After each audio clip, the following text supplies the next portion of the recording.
Okay, we're getting ready to cut out this kicker bushing in here. So it's in my lathe right here right now. So right here, I got the boring bar ready to cut on it. So right now we got to figure out what size we need. So right now we're at 358.5. So that means we're going to get this hole up to about 355 at least.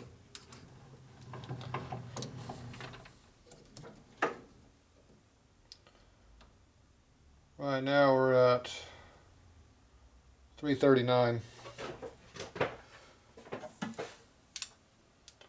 So we're going to get to about 55 to get close.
Right around there.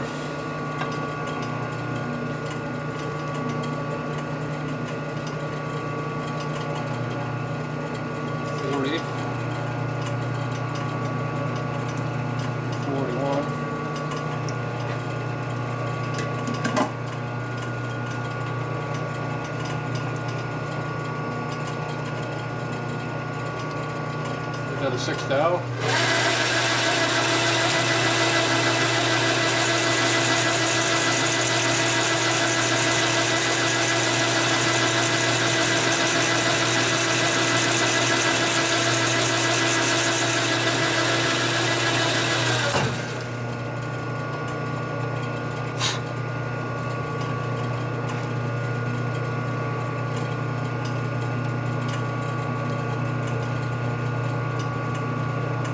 $345, 355 at least.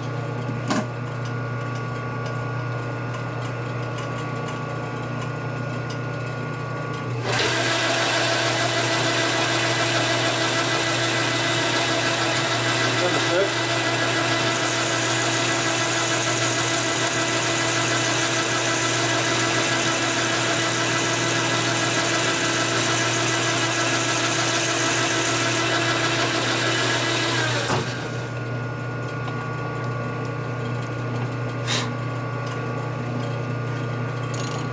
Better take small cuts and sneak up on it than screw it up on the first pass. Okay, we're at 49.50 right now.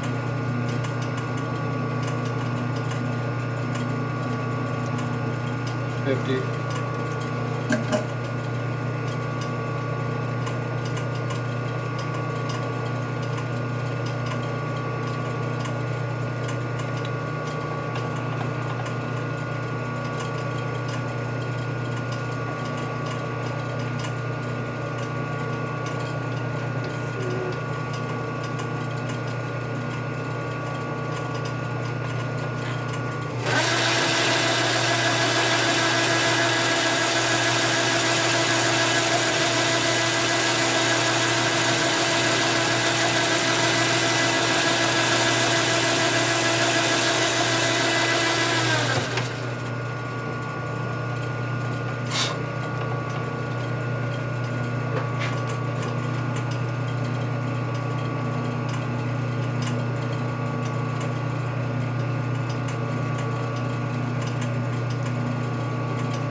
354 right now.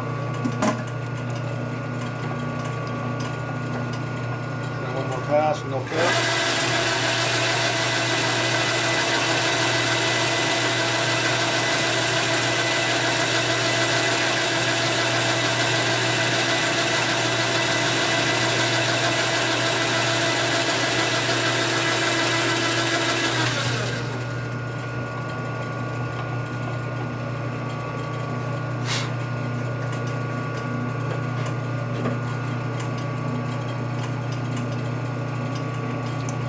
$355.5. So cut a thou and a half without changing that. It's because there's load on the boring bar and boring bar flexes. Then I'm going to spot off our diameter a little bit here. Now we got plenty of room for diameter. Square it up though.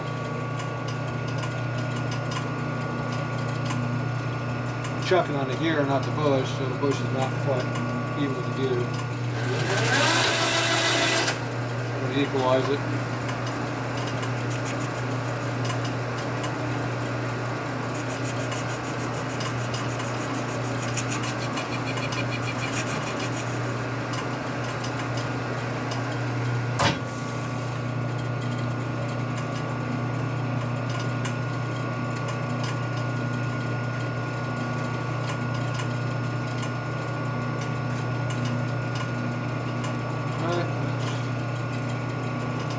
About 100% clean, about 95% clean.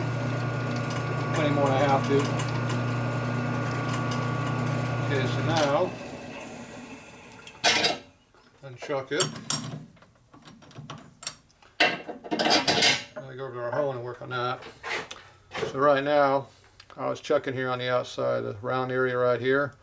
That's the only spot you got to chuck onto to be concentric to the gear itself. Coming off the bushings are never 100% even. So you can see that's a little bit of, I didn't cut right there, but everything else got cut around there. So that'll be clean cut. So now this bushing is concentric and round to what the gear is. You only get that when you bore them.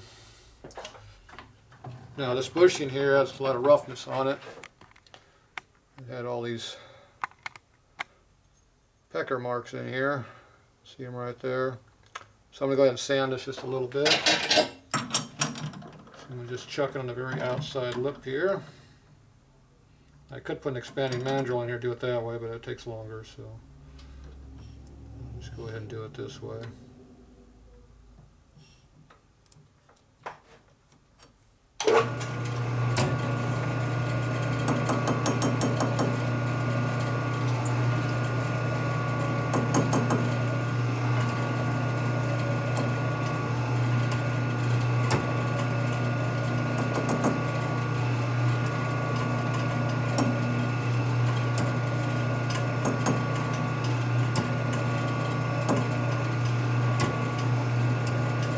Alright, close enough.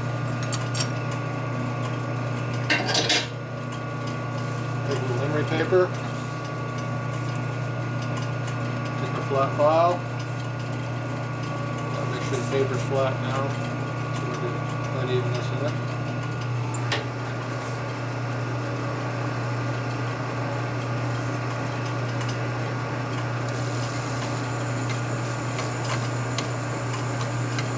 Polish it up a little bit.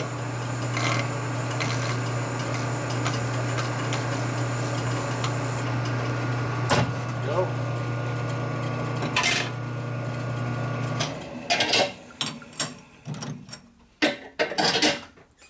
So now we get a nice smooth finish.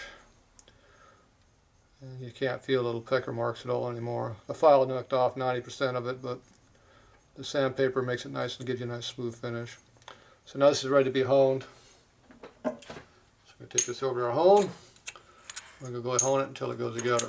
So we're going to head over to the hone. Camera is stuck here in the lathe. Keep coming up with new positions for the camera to be. So we're heading over here to the hone over here.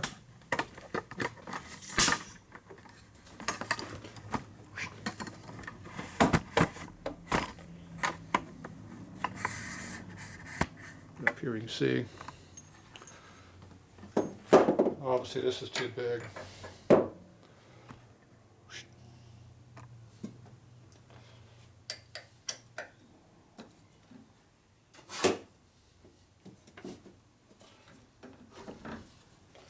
Okay, we take that out.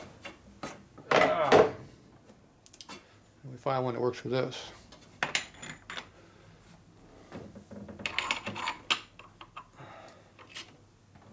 Be this one here.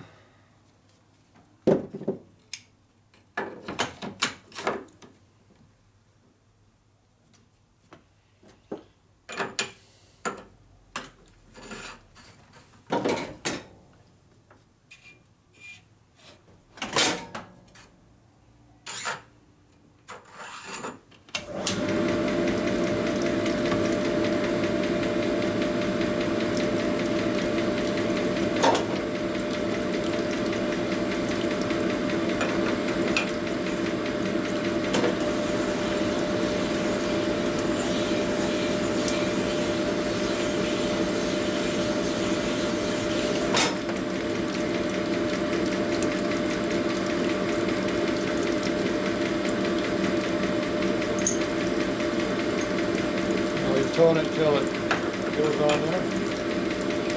Hold it square and straight.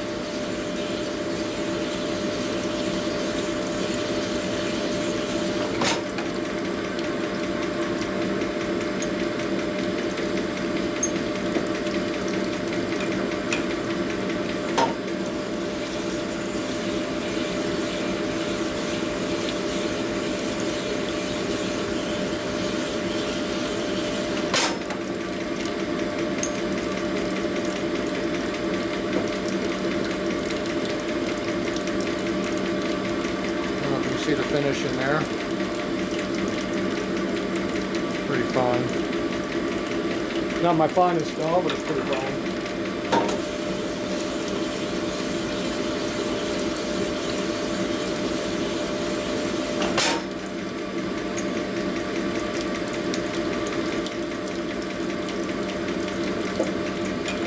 Close.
You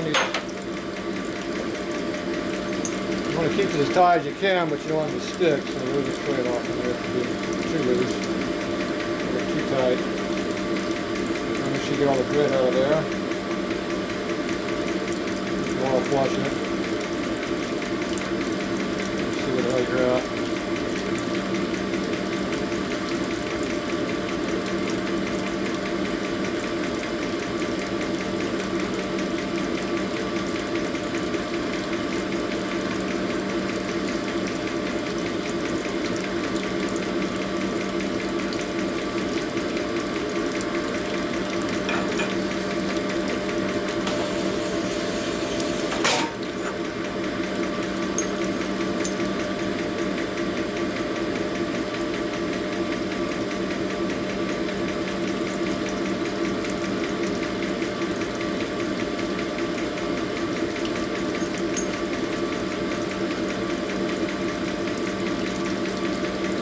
it bounces up and down by itself.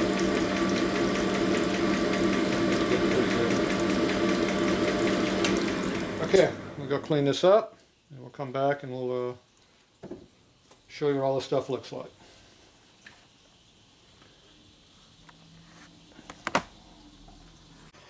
Okay, here we go, back on the table here, workbench. So we do our final test. So we're going to take out a new gear here.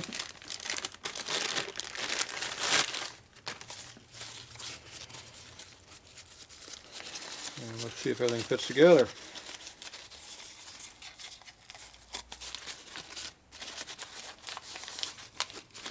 I think it's been in here for a while.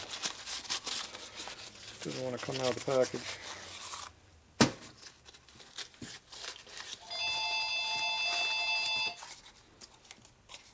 Yeah. Interruptions again. Hello. Yep.